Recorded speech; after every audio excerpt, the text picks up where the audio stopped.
The sunlight spilled across my office like gold, glinting off the polished wood of my desk and the sleek glass walls that overlooked the city skyline.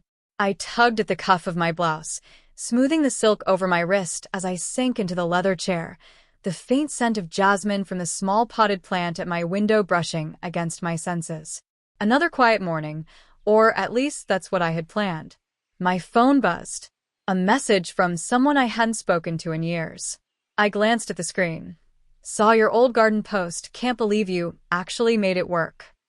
My heart skipped a beat, not from kindness, but from the memory it stirred. The mocking laughs from the neighbors, the sneers of my classmates, even my own father rolling his eyes at the scraggly flowers I had so lovingly nurtured. I let out a soft exhale, the corner of my lips lifting in a small, ironic smile. They thought that garden was a joke.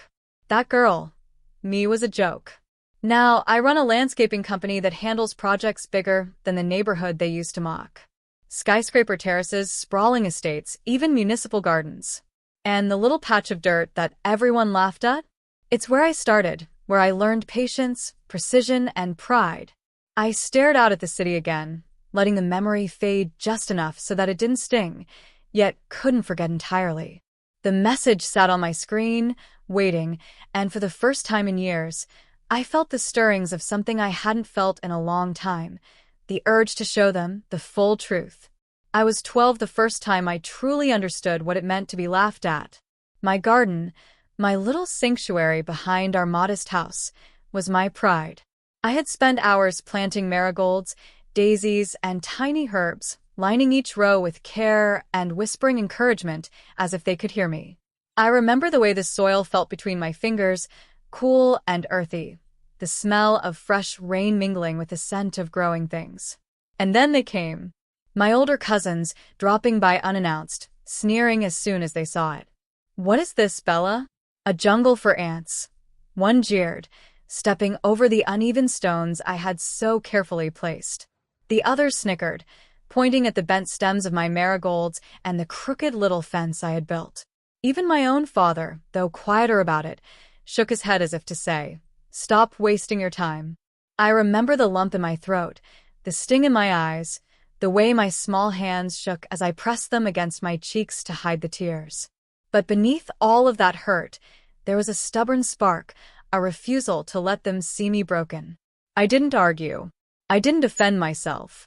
I just knelt there, brushing soil from my palms, whispering to the plants, "You'll see."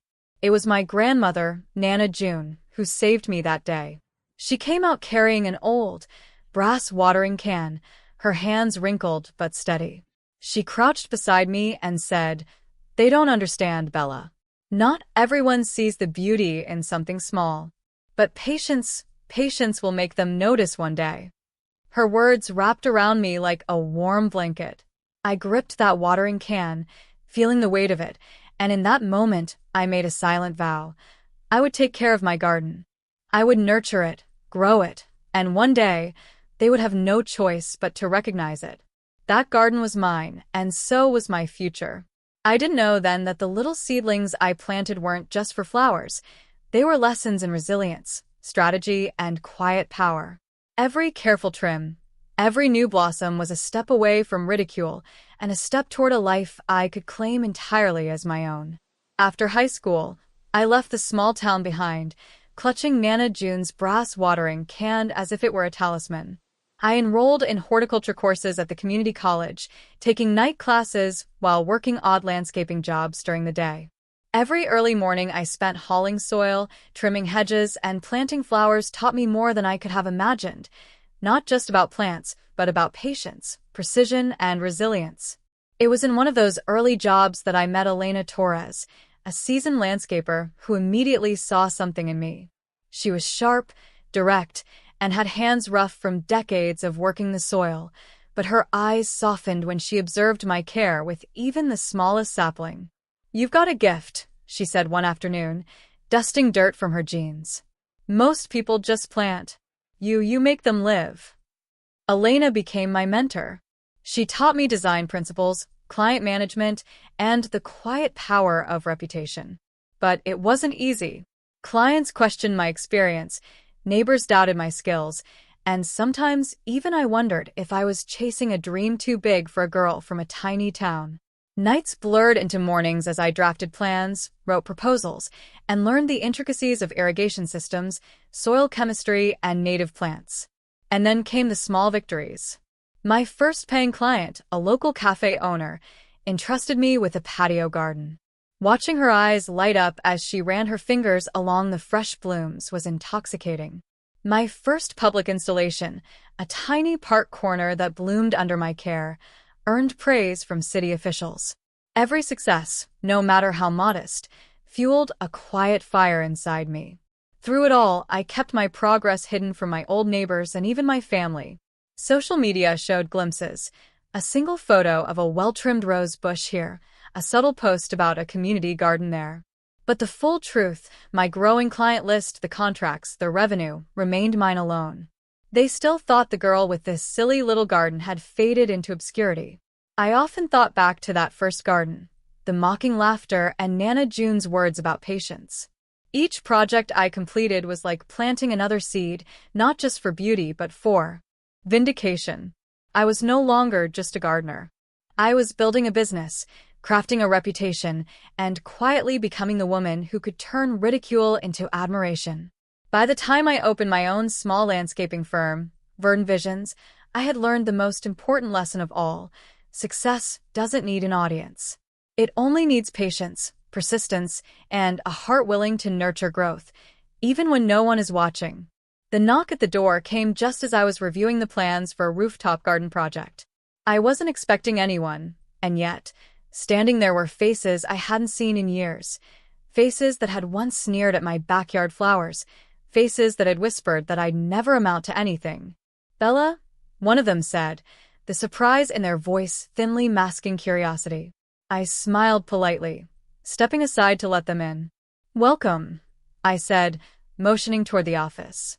The space was light and airy, filled with lush potted plants, sleek sketches pinned to the walls, and awards gleaming from a nearby shelf. My desk, polished wood and glass, gleamed under the afternoon sun streaming through the window. Every detail whispered success, not just financial, but creative, strategic, and earned.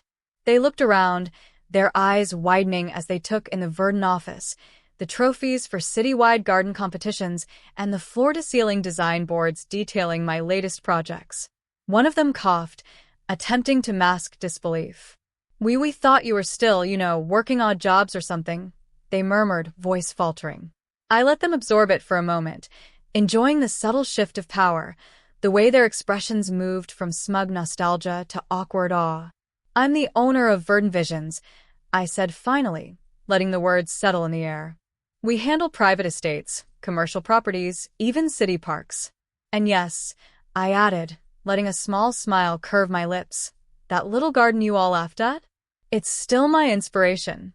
Their reactions were immediate, a mix of disbelief, embarrassment, and a creeping sense of guilt. Eyes darted around the office, as if hoping to find some hidden flaw, some clue that I wasn't what I claimed. But there was no mistake. Every plant was thriving, every award carefully earned, and every corner reflected the years of toil, patience, and quiet determination that had built this empire from soil and sweat.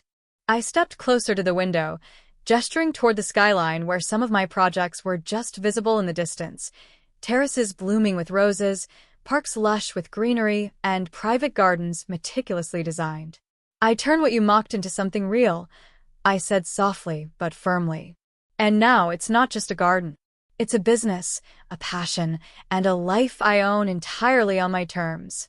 For a moment, silence filled the room, heavy with the weight of recognition. And then came the questions, stammered, hesitant, tinged with envy.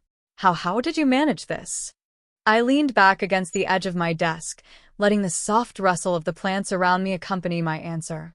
"One seed at a time. Patience, persistence, and the willingness to keep growing, even when everyone else doubted me." By the time they left that afternoon, they weren't sneering anymore. They weren't mocking. They were witnesses to the woman I had become, a woman whose garden had once been a joke, and whose company now commanded respect. I watched them fumble with words, trying to reconcile the girl they remembered with the woman in front of them. There was a faint tremor in the air, an unspoken acknowledgement that the balance of power had shifted, and I intended to make sure they understood it. "I'm willing to help," I said, letting my voice carry just enough warmth to soften the edges, but on my terms. Their eyes widened. They weren't used to me taking control, weren't used to me setting the rules. "First," I began, glancing at the cousin who had mocked my marigolds all those years ago, "if you want to collaborate with me, you respect the work. That means no criticism without understanding, no underestimating effort, and no shortcuts. Passion and patience come first always." I turned to the neighbor who had sneered at my crooked little fence. "You want guidance? You're going to commit to learning. Attend workshops, volunteer for community projects, show initiative instead of judgment." Every condition was a mirror of what they had lacked, the very lessons I had learned at the bottom of my garden, lessons I had nurtured with my own hands and now demanded they honor.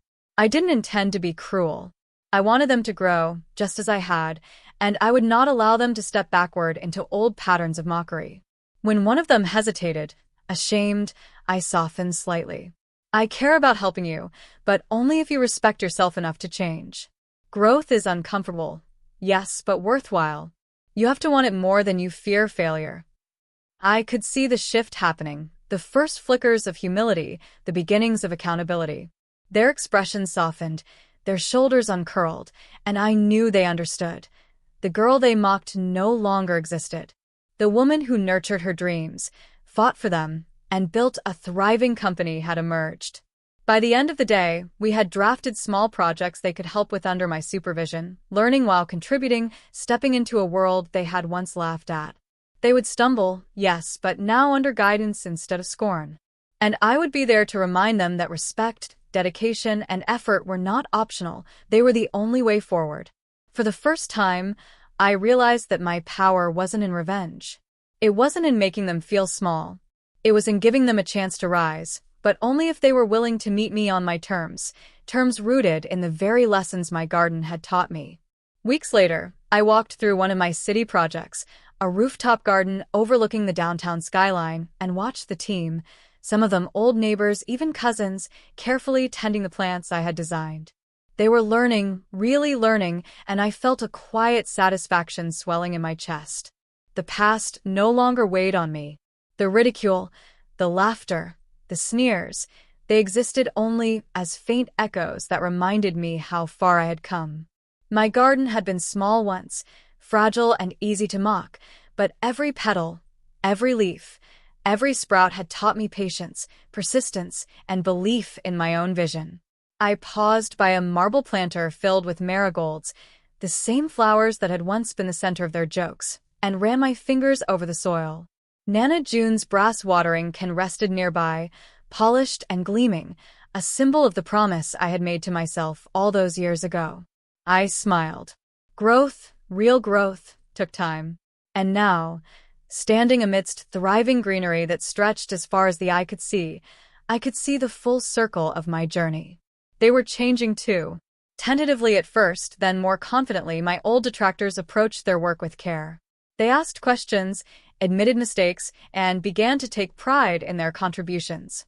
It wasn't just my garden they were learning from. It was my example, the power of resilience, of turning mockery into mastery, of creating a life that demanded respect without asking for permission. I breathed in the scent of jasmine and newly watered earth, feeling it mingle with the hum of the city below. This garden, these projects, and this company weren't just my work, they were my voice, my statement, my freedom. I had nurtured more than plants. I had nurtured myself. And as the sun dipped behind the skyline, casting a golden glow across the leaves, I whispered softly, almost to myself. I grew when they doubted me. I flourished when they laughed. And now, every garden I touch, every life I guide, is proof that strength blooms quietly, patiently, and unstoppable.